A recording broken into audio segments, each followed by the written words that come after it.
Alors, quelle est la différence entre un webmaster et un intégrateur web? Eh bien, c'est la question à laquelle on va tenter de répondre aujourd'hui. Alors, avant de commencer, je vous souhaite la bienvenue si vous découvrez cette chaîne YouTube. Moi, je m'appelle Johan, je suis indépendant dans le domaine de la création de sites internet. Et sur cette chaîne YouTube, je partage plein de conseils aux personnes qui veulent se lancer aussi dans ce domaine en tant qu'indépendant dans la création de sites internet. On appelle ça aussi les freelance webmasters. Donc, je vous invite à nous rejoindre et à vous abonner à la chaîne si ce n'est pas déjà fait pour ne pas rater les prochaines vidéos. Il faut savoir que chaque vidéo est associée à un article de blog que vous retrouvez sur le site webandfree.com. Webandfree.com, c'est un petit peu l'endroit où je partage tous les contenus que je crée. Il y a aussi des formations gratuites et des formations payantes. Il y a les outils que j'utilise souvent en tant que webmaster. Bref, il y a pas mal de choses. Il y a aussi une communauté sur Facebook. Je crois qu'on est plus de 1500 maintenant. Bref, c'est un truc qui est en plein essor, qui commence. Donc, il ne faut pas rater tout ça. N'hésitez pas vraiment à vous abonner, à mettre le petit like. Et donc, dans cette vidéo, on va parler de la différence entre l'intégrateur web et le webmaster. Il faut savoir que moi, j'ai fait un peu des deux. Alors, je me considère plus webmaster qu'intégrateur web, mais on parlera un petit peu dans cette vidéo de tout ça, comment on peut éventuellement faire les deux si ça nous intéresse. Donc, on va voir dans un premier temps qu'est-ce qu'un intégrateur web, on verra qu'est-ce qu'un webmaster, on verra la comparaison entre les deux, on verra comment choisir l'un ou l'autre. On va parler aussi de l'intégrateur WordPress, c'est un truc qui existe aussi, je vous expliquerai tout ça, je vous expliquerai, on verra ensemble si c'est possible d'être intégrateur web quand on est webmaster et si c'est possible aussi de faire l'inverse. Alors, revenons là, voilà, on est ensemble. Première question, c'est qu'est-ce qu'un intégrateur web? Alors, qu'est-ce qu'un intégrateur web? Il faut savoir que quand on crée des sites internet, il y a plusieurs étapes de création, d'accord? Premièrement, on se doute, il y a le rendez-vous avec le client, ok? On prend les besoins, tout ça.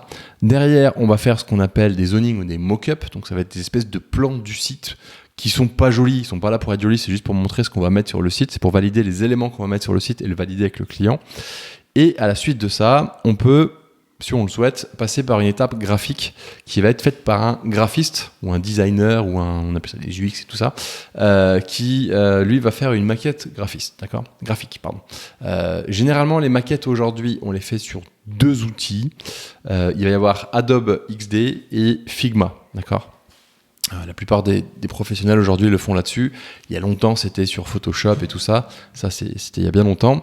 Et aujourd'hui, heureusement, on a des outils comme Figma. Et donc, l'intégrateur web, il arrive juste après. Il arrive juste après le graphiste. C'est-à-dire que l'intégrateur web, son job, ça va être de prendre la maquette qui est sur Figma ou sur Adobe XD et de la transformer en page web. Parce que sur Figma ou sur Adobe XD, le truc, c'est, on va dire, je vulgarise au maximum, les puristes vont m'en vouloir, mais c'est grosso modo c'est une image, d'accord?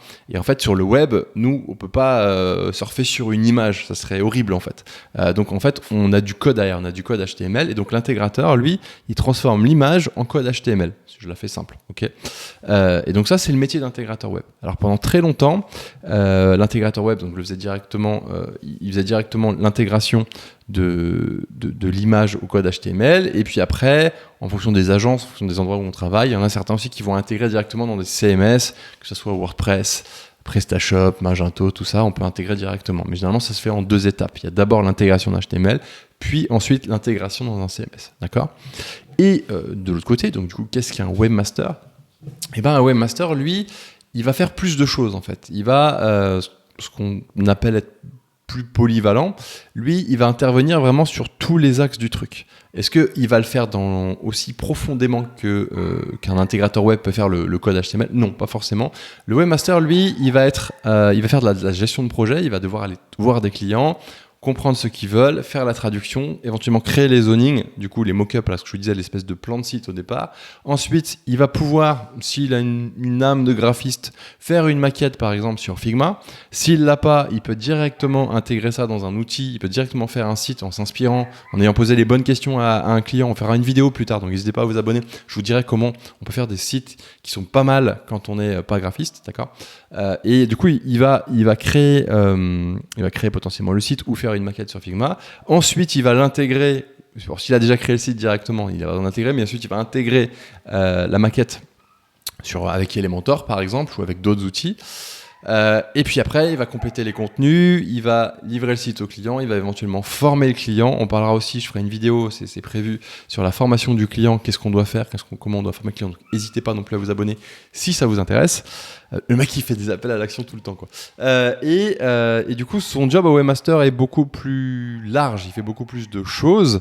Il va potentiellement parfois du coup être intégrateur à ses dépens, c'est-à-dire qu'il va devoir intégrer des maquettes, d'accord. Comment choisir entre les deux? Eh ben, pour moi, c'est assez simple en fait. Il faut voir ce qui nous intéresse le plus dans la création de site internet. Est-ce que c'est un peu comme sur la vidéo que j'ai fait la semaine dernière, je crois que c'était la semaine dernière, sur le fait, pourquoi je suis passé de développeur à webmaster. Est-ce que ça vous intéresse de passer énormément de temps à du coup récupérer des maquettes et à les transformer en site web? Est-ce que ça vous plaît? Donc, pour le savoir, il faut essayer, il n'y a pas 36 000 méthodes. Mais si ça vous plaît, eh bien, à ce moment-là, peut-être que le fait d'être uniquement intégrateur peut vous plaire. Et il y a du boulot en tant qu'intégrateur. On peut être intégrateur directement donc en HTML, CSS, JS. Par contre, il faut bien se former sur ces technologies-là. D'accord, c'est un boulot. On parle aussi de développeur front-end, pardon. C'est un peu l'équivalent. Quoique les front-end, aujourd'hui, ils font encore plein de choses aussi. Ou peut-être qu'il va pouvoir se former à des outils, par exemple comme Elementor, intégrer des maquettes sur Elementor, ou intégrer des maquettes sur... Qu'est-ce qu'il y a d'autre? L'autre qui est connu, c'est... j'ai oublié le nom. Flow quelque chose. J'ai oublié le nom. Il y en a, Webflow, voilà. Webflow. Il y en a beaucoup qui font ça aussi. Bref, il a le choix à l'intégrateur, mais ça va toujours se résumer à la même chose. Prendre une maquette, le transformer en code. Grosso modo. Ou alors utiliser un outil no-code pour le transformer. Mais il y aura toujours une petite pointe de code généralement parce qu'il faut comprendre les mécanismes du CSS et parfois du JS, du JavaScript. D'accord ? Et du coup, si faire que ça toute la journée vous plaît pas, et ben à ce moment-là, vous êtes fait pour être webmaster. C'est-à-dire que vous allez être amené à faire plus de choses. C'est un peu plus compliqué parce que vous allez faire plus de choses, mais en même temps, vous allez peut-être pas forcément avoir besoin d'intégrer des maquettes aussi, parce que parfois vous allez créer vous-même vos maquettes directement sur le site, ou prendre des templates existants, ou modifier des choses existantes. Donc c'est pas forcément nécessaire de passer par la phase de maquette et la phase d'intégration quand on est webmaster. Ça arrive, moi ça m'arrive de temps en temps. J'ai certains clients, notamment sur des clients qui ont des budgets plus conséquents, on va passer par une étape de maquette, il y a une graphiste qui fait une maquette, et moi derrière après je m'occupe de l'intégration pour intégrer tout ça par exemple avec Elementor. D'accord ? Maintenant, je vous disais il est possible de faire de l'intégration directement dans WordPress. Donc, effectivement, si vous décidez en tant que webmaster d'intégrer des maquettes dans WordPress, c'est possible. Il y a plusieurs possibilités. Soit vous créez vous-même votre thème. Donc là, c'est un peu plus poussé. Il faut avoir des notions aussi en PHP, en développement WordPress. Mais ça se fait, il faut créer son thème WordPress en fait directement en intégrant le thème. Je l'ai fait il y a quelques années. Ou alors, vous utilisez des outils comme Elementor. Avec Elementor, ça se fait assez bien, l'intégration de maquettes. C'est parfois un peu délicat, mais en rajoutant une petite couche de CSS, on arrive à faire des trucs assez sympas. Clairement, j'ai fait vraiment des beaux sites en intégration Elementor. Il y a aussi Divi, j'imagine. Je connais pas assez, mais je pense que c'est faisable. Et puis les autres, Cadence et tout ça, je pense qu'on peut faire des trucs sympas en intégrant directement dans WordPress. Ce qui est quand même intéressant, c'est que, moi, ce que j'aime bien du coup, et je reviens toujours au même truc, c'est en fait, en tant que webmaster, on peut être amené à faire de l'intégration.